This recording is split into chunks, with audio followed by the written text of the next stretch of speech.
कि सहर और इफ्तार का दस्तरखान भरा हुआ होता है, लेकिन अगर हम हुज़ूर अकरम सल्लल्लाहु अलैहि वसल्लम, उनके असहाबा, अहले बैत, अहले अतार की ज़िंदगी को देखें तो सादगी इस कदर थी कि हमने खजूर और पानी से उनको लंबे लंबे अरसे के नफली और फ़र्ज़ रोज़े रखते हुए देखा।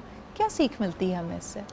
हमें सीख यही मिलती है, इसलिए तो हदीस पाक में आता है कि रोज़ा रख के भी जो दूसरों को इफ़्तार करवाता है, जी। मन फ़त्तरा फ़ीही साइमन कान मग़फ़िरतन लिज़ुनूबी, अल्लाह ताला अपनी इफ़्तारी के ऊपर वो सवाब नहीं दे रहे जो दूसरे की इफ़्तारी पे दे रहे हैं। इसलिए सहाबाए किराम ख़ुद भूखे रह के, अहले बैत अतहार ख़ुद भूखे रह के, व युतइमून अत्ताआम अला हुब्बिही मिस्कीनन व यतीमन व असीरा, कि ख़ुद भूखे रह के दूसरों को खिलाना, ये आका करीम अलैहिस्सलातु वस्सलाम के मुबारक ख़ानदान का, उनके ग़ुलामों का ये वतीरा है, उनकी आदत मुबारक है।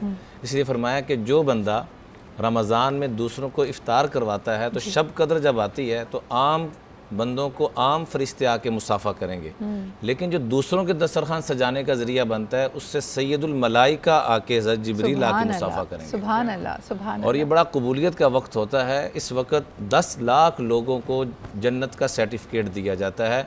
तो रिक्वेस्ट है कि जन्नत लेने के लिए सबसे आसान तरीक़ा ये है कि अगर हम चाहते हैं कि सेल लगी हुई है, फ़ायदा उठा लें, तो सबसे आसान तरीका ये है कि हम अल्लाह की मखलूक पे मेहरबान हो जाएं, कदरदान हो जाएं। अल खल्क़ु इयालुल्लाह, मखलूक अल्लाह का कुंबा है।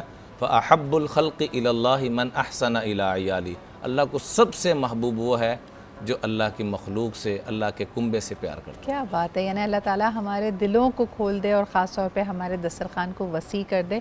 आज भी आप कई जगह भेदभाव देखेंगे। मैं बड़ी इंटरेस्टिंग कुछ कॉन्वर्जेशंस देख रही थी। माशरती रवैये तो ये हैं समझ कि हमारे पसंद के दोस्त या रिश्तेदार अगर हमारे घर पे आ रहे हैं तो हमारी इफ़्तार का मेन्यू कुछ और होगा, और अगर दूसरी तरफ वाले ददियाल वाले आ रहे हैं या पप्पो आ रही हैं और अम्मी की उनसे नहीं बनती तो इफ़्तार का मेन्यू अलग होगा। ये हमारे भेदभाव अपनी जगह कायम क्यों है? बल्कि चले गेस्ट को छोड़ दीजिए, हम अपने दस्तरखान को जिस तरह सजाते हैं, हमारी अगर हाउस हेल्प मौजूद है जो उनके लिए ट्रे बनकर जा रही होती है, उसमें बड़ा फ़र्क होता है। तो ये क्यों हम करते हैं अभी आई भी? थिंक हमने हुस्न सलूक को ना, हमने रवैयों को, अखलाक को उस इंस्टीट्यूशन से नहीं लिया जहाँ से लेना चाहिए था। सही। इमाम अली नहजुल बलागा में कहते हैं जो शख्स हुस्न सलूक इख्तियार करता है अपने रिश्तेदारों से, वो अपने रिस्क में फरावानी और उम्र दराजी का सबब बनता क्या है। बात। यानी अगर आप अपने, मिसाल के तौर पर इमोशनल इंटेलिजेंस की बात करते हैं, लोग इतनी एंजाइटी डिप्रेशन में, बिकॉज कनेक्शन वीक हो गया ना, लोग अपनों से कनेक्ट नहीं कर पा रहे। जब हम अपनों से कनेक्ट नहीं कर रहे, अपनी बात को शेयर नहीं कर पा रहे,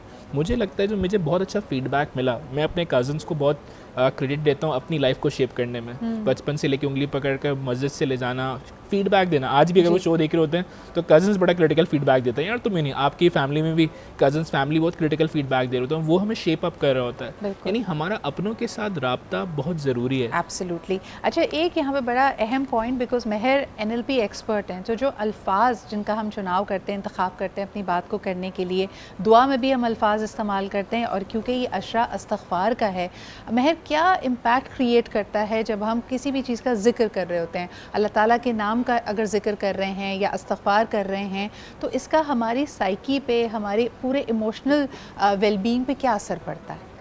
क्या असर पड़ सकता है? आई थिंक इससे बेहतर तो कोई बात हो ही नहीं सकती है। और अल्फाज जो हैं वो इतने कनेक्शन का बायस बनते हैं, जैसे भी आपने बात की, और उसके जितनी भी दफ़ा हम उसको रिपीट करते हैं, अपनी ज़बान से बोलते हैं, तो एहसास के साथ साथ जो हमारे आसपास का जो एनवायरनमेंट है उसमें भी एक अजीब सी तब्दीली सी आ जाती है। बिल्कुल। थैंक यू सो मच महर और समद हमारे साथ मौजूद होने के लिए। मैं मौलाना इमरान बशीर भाई और मुफ्ती अबू मोहम्मद भाई का भी शुक्रिया अदा करूँगी कि हमारे साथ मौजूद हैं। आप सबके तवस्सुत से हमें बहुत कुछ सीखने का मौका मिलता है, और बारान रहमत की इस नशिस्त की तवस्सुत से हमारा ईमान ना सिर्फ ताज़ा होता है, बल्कि हमारी ज़बानों पर ज़िक्र अल्लाह और ज़िक्र मोहम्मद सल्लल्लाहु अलैहि वसल्लम रहता है।